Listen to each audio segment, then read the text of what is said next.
तो 19 राज्यों में जो है कोरोना ने अपने पैर पसार लिए हैं। हमें मास्क और 2 गज की दूरी बहुत ज़रूरी से अपने जीवन में ढालना है, क्योंकि लगातार भारत में कोरोना को लेकर जो केसेस हैं वो लगातार बढ़ते चले जा रहे हैं। अगर केस की बात करें तो सबसे ज़्यादा केस केरल में है, फिर महाराष्ट्र में, फिर गुजरात में, फिर कर्नाटक, फिर दिल्ली। JN1 से ज़्यादा लोग संक्रमित हो रहे हैं। तो ये JN1 क्या बहुत ज़्यादा खतरनाक है? क्या फिर से लॉकडाउन वाली स्थिति आ जाएगी, लोगों को आइसोलेट होना पड़ेगा, फिर से सारी चीज़ें बंद हो जाएंगी? 2 गज की दूरी, मास्क है ज़रूरी, ये स्लोगन कुछ साल पहले हमारे जीवन में एक अहम भूमिका निभा रहा था और ये वक्त फिर आ चुका है कि अब हमें मास्क और 2 गज की दूरी बहुत ज़रूरी से अपने जीवन में ढालना है, क्योंकि लगातार भारत में कोरोना को लेकर जो केसेस हैं वो लगातार बढ़ते चले जा रहे हैं। और ये वीडियो हम इसलिए भी ज़रूरी समझ रहे हैं बनाने के लिए क्योंकि मृत्यु के जो आंकड़े हैं वो भी लगातार बढ़ते चले जा रहे हैं।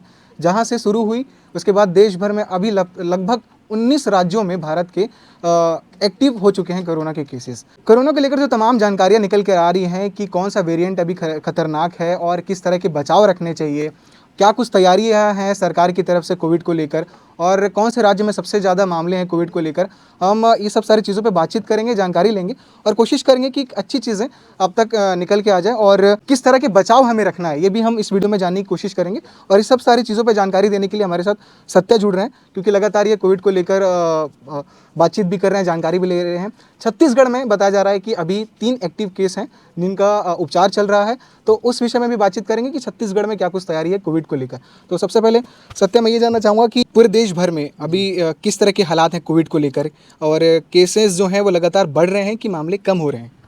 अभी जो देश के हालात हैं वो उसको देखा जाए तो अभी केसेस जो बढ़ रहे हैं, 28 राज्यों की बात करें तो 19 राज्यों में जो है कोरोना ने अपने पैर पसार लिए हैं और 9 ऐसे राज्य हैं जहां पर कोविड अभी नहीं पहुंचा है। टोटल आंकड़ों की बात करें तो अभी फ़िलहाल टोटल एक्टिव केस जो हैं इंडिया में 1828 हैं और मौतें जिनकी मृत्यु हो चुकी हैं, कुल मौतें 15 हो चुकी हैं। सबसे ज़्यादा मौत महाराष्ट्र में हुई हैं।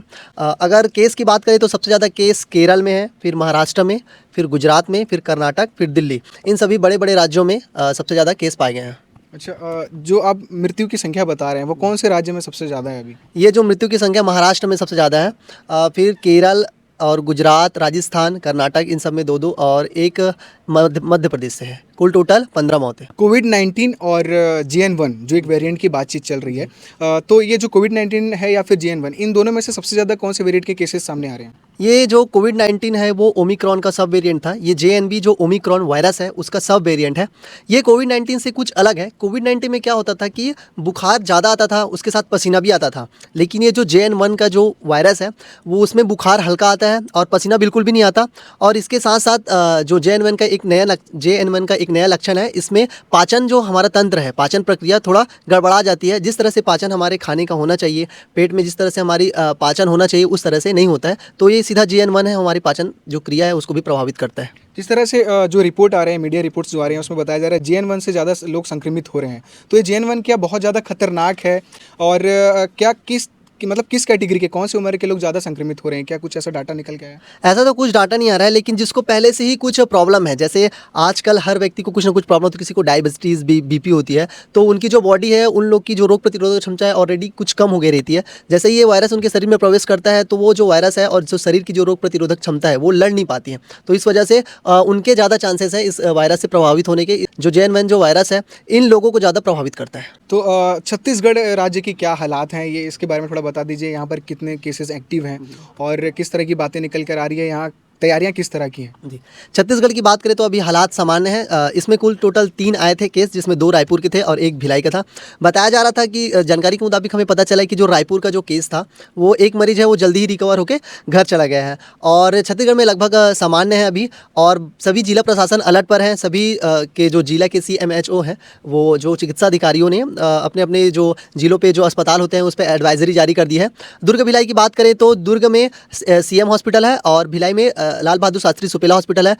इन सभी जो अस्पतालों में जो कोरोना मरीज की जो व्यवस्था कर दी गई है। तो जो JN1 जो आप बता रहे हैं वो उसके लक्षण तो आपने बता दिए हैं। अब जैसे बचाव किस तरह से रखना है और उसके लिए क्या कोई एडवाइजरी जारी की गई है, क्या कुछ बताएगा? जी, हमको जानकारी के मुताबिक पता चला है कि जो JN1 है उनसे सबसे पहले बचाव के लिए, तो अगर आप कहीं बाहर से आते हैं, ट्रैवल करके आते हैं, तो सबसे पहले खुद को 2-3 दिन आइसोलेट कर लें या आसपास कोई आपके जो ट्रैवल करके आया बाहर से उसके साथ संपर्क में ना रहे। हाथ धोते रहें रहें और सरकार जो निर्देश दे रही है कोविड से लेकर उसका पालन करते रहें। जिस तरह से लगातार केसेस जो बढ़ते चले जा रहे हैं, क्या कई लोगों का मानना है कि क्या फिर से लॉकडाउन वाली स्थिति आ जाएगी, लोगों को आइसोलेट होना पड़ेगा, फिर से सारी चीज़ें बंद हो जाएंगी, या फिर हम ये सब सारी चीज़ों को डील कर लेंगे?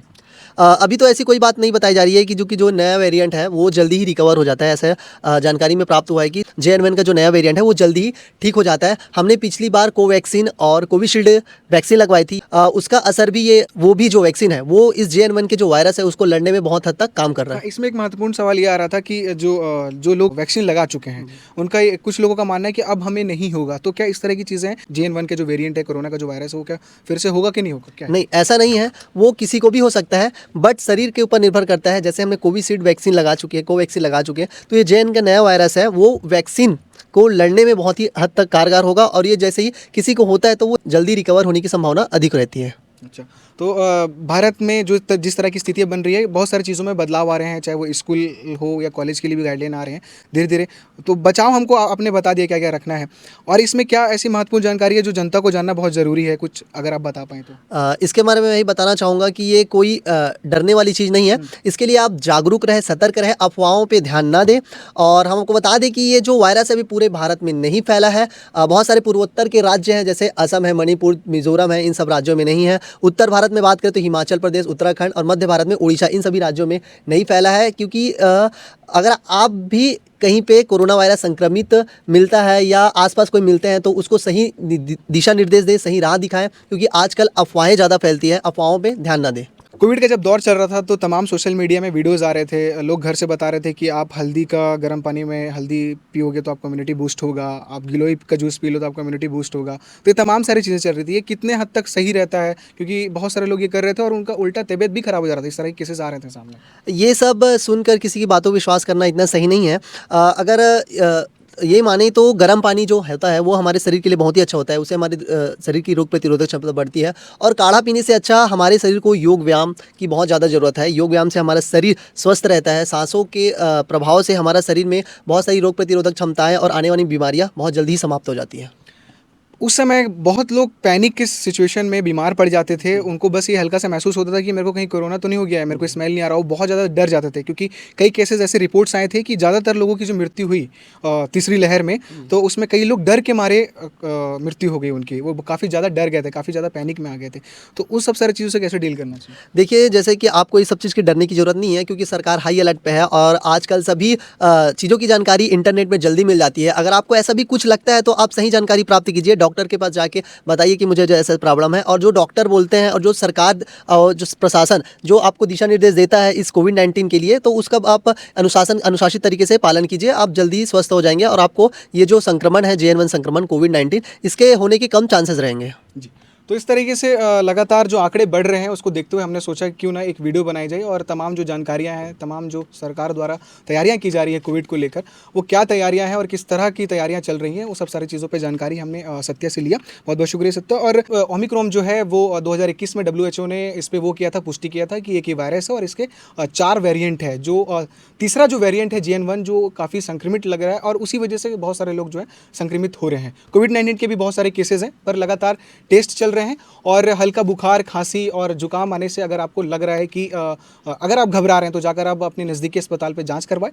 और अगर कुछ भी हो रहा है तो आप अपनी सावधानी बरतिए, मास्क ज़रूर लगाइए, सैनिटाइज़र का यूज़ करिए और कोशिश करिए कि भीड़ वाली जो जगहें हैं वहाँ से जाने से खुद को रोकिए और बचाइए। सतर्क रहिए और अफवाहों से बचिए और सावधानी बरतिए। बाकी के अपडेट्स के लिए KP न्यूज़ को इस यूट्यूब पर सब्सक्राइब कर लीजिए। शुक्रिया।